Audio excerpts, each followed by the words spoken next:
안녕하십니까? 배팅 부동산 고정성 플러스 부증성 합치면 부동산 떡상이다. 그 이야기는 조선시대 이야기이고 아파트는 어차피 해당사항 없는 이야기다. 진행하도록 하겠습니다. 고정성과 부증성에 대해서 자세히 설명을 드립니다. 책에 나와 있는 이야기죠. 부동산 원론에 부동산의 특성이 정확하게 나와 있습니다. 지금 제가 마음대로 해석해서 변형한 내용이 아닙니다. 책 그대로입니다. 대부분의 책에서는 부동산의 특성을 토지와 건물로 나누어서 설명을 하고 있습니다. 그런데 지금 시중에서는 토지와 건물을 혼용시켜 가지고 이상하게 해석을 해 가지고 토지의 특성을 마치 아파트의 특성인 양 이야기하면서 호객 행위를 하는 사람들이 많습니다. 제가 정확하게 설명을 드립니다. 부동산의 특성 중에서 토지의 특성, 그 특성에는 자연적인 특성, 인문적인 특성, 기타 특성 이렇게 크게 세 꼭지로 나누어져 있는데 토지는 자연이죠, 자연. 제일 중요한 게 제가 보기에도 자연적 특성이 제일 중요합니다. 이 제일 중요한 토지의 자연적 특성은 크게 네 가지입니다. 고정성, 부증성, 영속성, 개별성인데 고정성, 부증성이 중요해서 중요한 고정성, 부증성은 별도로 설명을 드리고 일단 영속성, 개별성부터 말씀을 드리면 영속성은 건물에는 없는 토지의 특성이죠. 감가가 없습니다. 감가상각이 없다. 이게 영속성이라고 보시면 되고 개별성은 고정성하고 좀 중복되는데 고정성에서 나오는 특징일 수가 있죠. 개별성은 비동질성, 같은 놈이 하나도 없더라. 같은 놈이 하나도 없는 것이 건물이 아니라 토지입니다. 토지. 그리고 제일 중요한 고정성, 부증성을 설명을 드리면 일단 고정성이라고 하는 놈은 부동성입니다. 부동성. 위치가 고정되어 있다. 땅의 위치를 바꿀 수 없다. 그게 부동성이죠. 그래서 당연히 토지는 위치가 중요합니다. 그래서 땅 보러 다닐 때 임장을 가는 것이죠. 아파트 임장. 그거 왜 갑니까? 아파트는 사실은 건물 중심이죠. 그리고 정보가 다 열려져 있기 때문에 사실 제가 보기에 아파트 임장 왜 가는지 모르겠습니다. 솔직히. 토지. 내가 잘 모르는 토지를 보는 것을 임장이라고 그러죠. 위치가 중요해서 그렇습니다. 그래서 고정성 때문에 외부 효과가 발생을 하죠. 옆 동네가 중요하다는 이야기입니다. 옆 동네가 누구냐에 따라서 나의 가치가 크게 변하더라.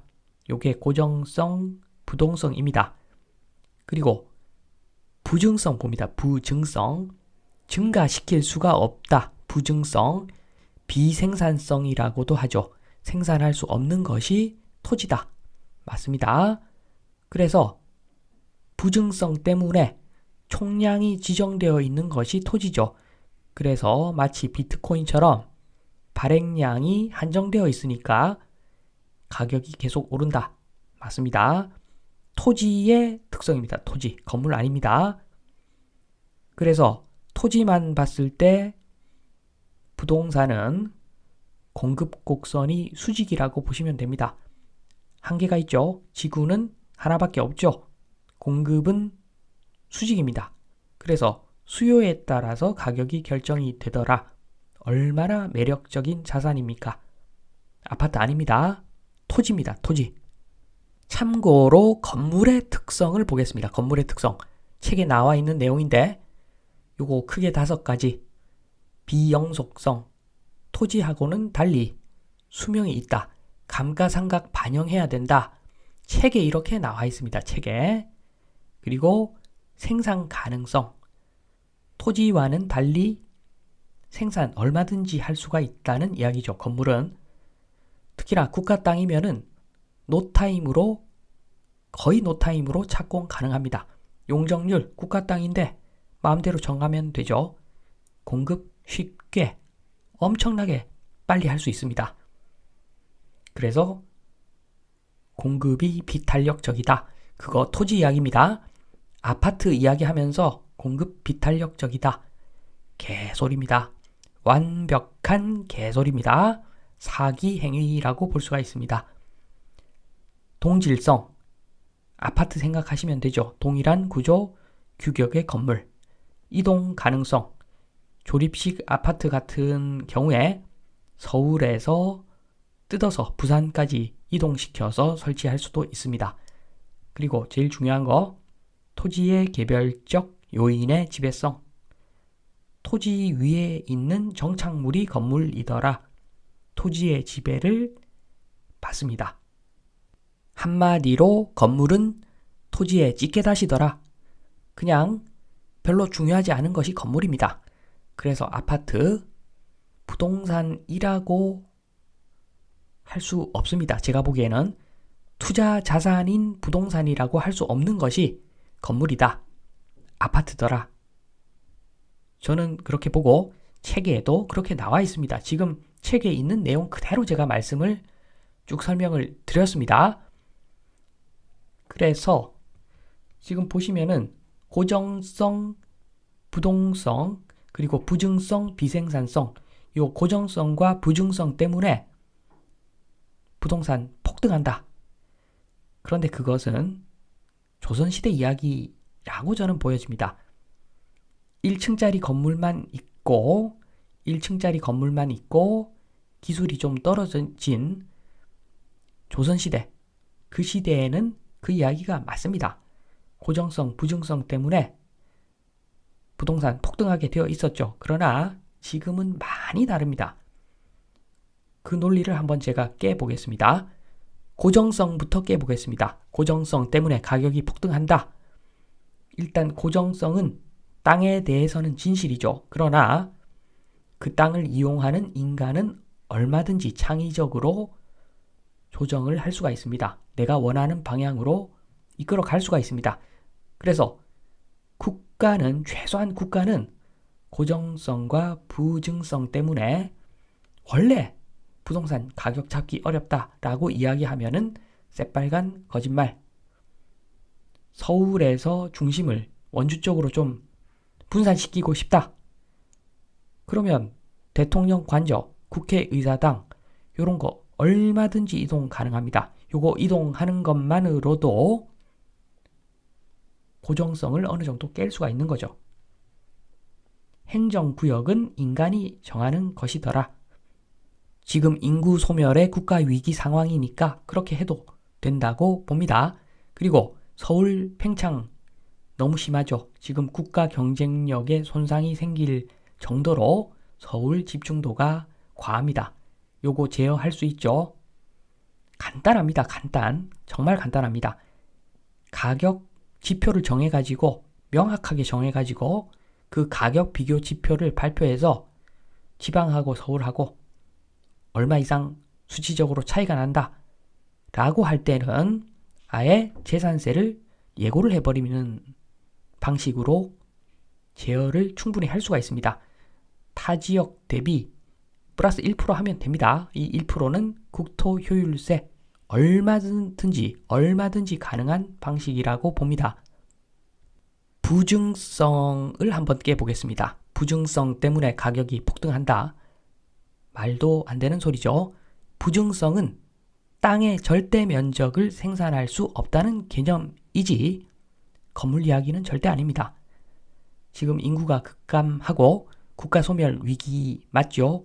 그걸 제대로 인식한다면 두 단계로 진행이 가능합니다. 지금 위기라고 생각한다면 일단 그린벨트 전면 해제해서 수용할 수가 있죠. 국가 땅 대량 확보가 가능합니다. 국가 땅은 용적률 원하는 대로 그냥 만들면 됩니다. 이렇게 국가 땅을 대량 확보하고 나서 그리고 아파트 공급을 확 해버리면 되죠. 부증성, 그건 땅이고 아파트는 마음대로 공급 가능합니다. 아파트 공급은 제가 보기에는 어느 정도 탄력적이라고 저는 봅니다. 저보고 미친놈이라고 하지 마시고 한번 배터리, 반도체 한번 공정 생각해 보시면 연구 개발 일단 해야 되고, 그리고 대량 생산을 위해서 공장을 크게 지어야 되죠. 그리고 나서 바로 생산되는 것이 아니라 수율을 또 맞춰야 됩니다. 그러고 나서 제대로 된 제품을 마구마구 찍어내는 시기는 거의 계획 단계에서부터 최소한 5년, 보통 7년, 8년, 10년은 걸려야지 이런 것들이 생산이 되더라. 그래서 누가 아파트 공급을 비탄력적이라고 말하는지 모르겠습니다. 그게 비탄력적이면 배터리 반도체는 비비비비 탄력적이다 이렇게 표현해야 될 것 같은데 좀 이상합니다. 아파트 공급은 제가 보기에는 탄력적이고, 재개발 이야기하면서 공급 어렵다 이런 이야기 하지 마시고, 국가는 그런 이야기 하면 안 됩니다. 국가 땅에다가 용적률 2000% 이렇게 올려가지고 국가의 의지만 확실하다면 아파트 공급은 나름 상대적으로 탄력적입니다. 그래서 지금 살펴보았듯이 고정성, 부동성, 그리고 부증성, 비생산성, 요것 때문에 부동산 폭등한다. 개소리입니다. 개소리. 특히나 아파트 같은 경우에는 마구마구 단시간에 엄청난 양을 찍어낼 수 있는 그런 제품과 같은 것이기 때문에 최소한 국가는 그렇게 할 수 있습니다. 국가는 국가 땅에다가 그냥 마구마구 지을 수 있는 그런 것이 아파트이기 때문에 만약에 국가가 부동산 잡을 수가 없다라고 하면은 거짓말이죠. 그냥 기득권을 포기할 수 없다 라는 이야기지, 그게 정말로 잡을 수 없어서 잡을 수 없다라고 하는 것이 절대 아니다 말씀드리면서 이만 마치도록 하겠습니다. 감사합니다.